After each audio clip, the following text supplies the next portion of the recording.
통대한 대출까지 실행을 했다고 하시면 거의 끝까지 왔다고 보시는 게 맞아요. 이 채무를 계속 끌고 갈 뿐인 거지 해결 방법은 아니다. 개인회생을 통해서 채무 조정을 적극적으로 하셔야 된다. 그런 겁니다.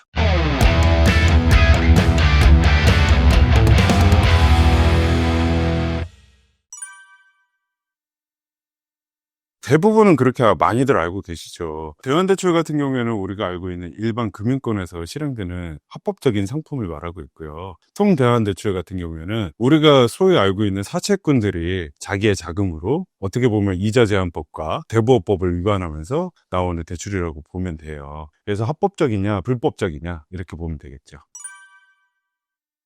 우리가 일반적으로는 통대환대출을 검색해서 들어가는 경우는 없고요. 대환대출을 검색해서 들어가게 되겠죠. 그랬을 때 이제 통대환대출 업자들이 주로 말하는 것들이 나의 모든 채무를 한꺼번에 묶어서 먼저 변제한 후에 내 신용도를 상승시키게 될 겁니다. 그리고 신용도가 상승됐기 때문에 1금융권으로 저리로 갈아탈 수 있다. 보통은 그렇게 유입을 많이 시키고 있죠. 예를 들어서 뭐 브로커라고 말하고 있고요. 또는 이제 래퍼라고 해서 대출 중개업자를 말하고 있어요. 그런 분들이 이 사채꾼을 연결을 시켜주고 내가 뭐 1억이라는 채무가 있었다고 가정을 해볼게요. 1억이라는 대출을 그 사채꾼이 자기의 자본으로 변제를 해주게 됩니다. 그 이후에 변제하고 2달에서 3달 정도 이후에 신용 점수가 대폭 상승이 돼요. 그렇게 된 이후에 또 상승한 신용도를 이용해서 1금융권에서 1억 5천 정도 추가 대출을 실행하게 됩니다. 예를 들어서 1억 5천이라고 보면 이 5천이라는 추가 채무가 발생이 된 거잖아요. 근데 5천에 대한 수수료를 받는 게 아니고요. 1억 5천에 대한 수수료를 8%에서 많은 곳은 30%까지 청구를 하게 되는 거예요. 이 사채꾼들이 이용하는 방법이 내가 이 1억 5천을 하고 30%를 납부한다고 가정을 했을 때는 1억에 30%면 뭐 3천 정도가 되는 거잖아요. 이렇게 납부한다고 해도 원리금이 줄인다고 말을 해줍니다. 그런데 이제 그 통대환대출을 실행하시게 되면 1금융권으로 바뀌기 때문에 금리가 한 5%에서 10% 구간으로 들어오게 됩니다. 그렇게 단순하게 계산을 해보면 내가 5%로 바뀐다 이렇게 속이게 되겠죠. 속은 상태에서 진행을 했을 때는 이자가 많이 줄은 것처럼 느껴지겠죠. 대신에 여기에서는 수수료가 가장 함정이라고 보면 되겠죠. 통대환 대출까지 실행을 했다고 하시면 거의 끝까지 왔다고 보시는 게 맞아요. 이 채무를 계속 끌고 갈 뿐인 거지 해결 방법은 아니다. 개인회생을 통해서 채무 조정을 적극적으로 하셔야 된다. 그런 겁니다. 정말 안타까우신 분들은 정말로 생활비로 쪼들리시다가 알아보다가 그 자신의 신용도 다 망가져 있잖아요. 그럴 때 많이들 찾게 되시더라고요. 사실은 이게 신용 등급이 900점대라고 해도 고금리의 대출밖에 안 나와요. 최소한 12에서 15% 정도 되니까. 그러면 하물며 신용대출을 실행할 때는 15% 이상이 되겠죠. 이 회생할 때는 주로 불리해지는 게 통대환 대출업자들이 수수료를 계좌로 받지 않습니다. 현금으로 받기 때문에 이 현금으로 인출한다는 거는 소명이 안 될 수가 있어요. 만약에 소명이 안 됐을 경우에는 본인한테 법원에서는 추가 청구하게 될 거고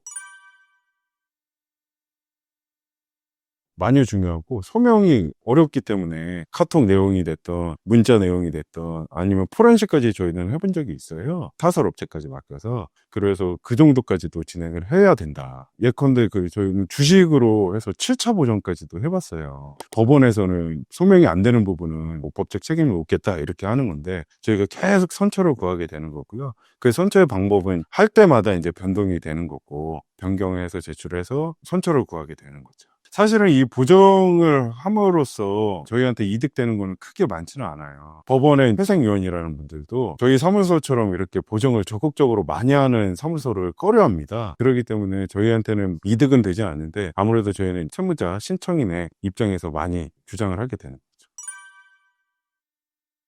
그 한 사건은 한 20대 분이었는데요. 이분 같은 경우에는 이제 카드 깡까지 하다가 결국에는 마지막에 이제 통대환을 실행을 하시게 됐어요.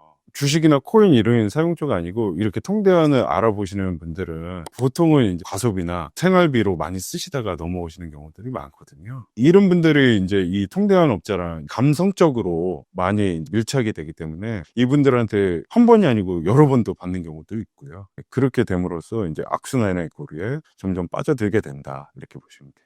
20대인데 그분 같은 경우에는 1억 정도의 채무가 발생이 됐고요. 이게 뭐 다만 한 2년 안에 이렇게 발생된 거니까 많이 늘어나는 경우들도 있죠. 보통은 통대환 대출 실행하시는 분들은 이 장기간 동안 대출을 끌고 오신 분들이 대다수예요. 제일 안타까운 경우가 과소비 하시다가 이렇게 통대환까지 하시고 넘어오시는 분들이 제일 안타깝죠. 이 통대환 대출 같은 경우에는 어떻게 보면 달콤한 상품일 수 있어요. 물에 빠진 사람한테 튜브를 던져 주는 건데, 다만 이제 그 튜브가 바람이 빠졌겠죠. 그러다 보면 이제 다시 강에 빠지게 될 건데, 이렇게 악순환의 고리에 빠지시면 안 되고 결국에는 해결의 방점을 두고 채무 조정을 하셔야 되는 겁니다. 그렇기 때문에 이제 실행을 했거나 실행하실 분들은 개인회생이라는 제도, 합법적인 제도를 통해서 채무를 해결하셔야 됩니다. 저희는 우회전이라는 카페도 운영을 하고 있고요. 저희 카페는 지금까지 한 13년째 운영을 하고 있어요. 그렇기 때문에 사례가 많고, 뭐 후기들도 당연히 많고, 저희 게시글도 많겠죠. 유튜브도 같이 뭐 보고 계시겠지만 하단 쪽에 저희 전화번호 있으시니까 상담은 무료예요. 그런 거니까 항상 전화 주셔도 되고, 아니면